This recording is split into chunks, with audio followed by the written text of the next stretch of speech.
Hello guys, nagpakulo tayo dito ng manok at tapos tatanggalin natin yung dumi ng manok.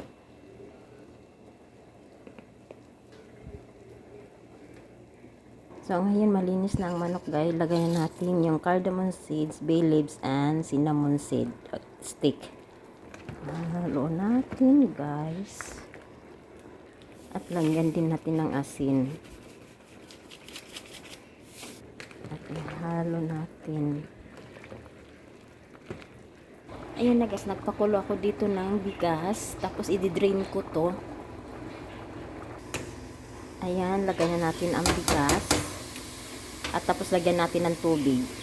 Ayan, ang tubig. Lagay natin na mainit ng tubig. Haluin natin.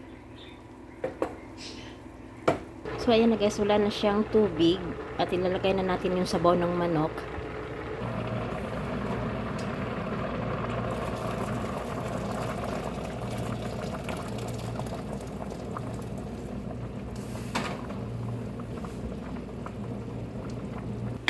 Haluin natin. Takpan natin guys para madali maluto. Dito guys, magme-melt tayo ng mistika. Ilalagay natin sa kanin. Ayan na guys, na melt. Tapos ilalagay natin dito sa kanin.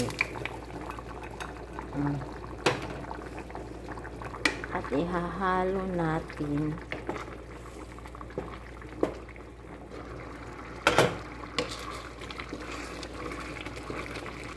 Lagay na natin ang milk. At haluin natin guys.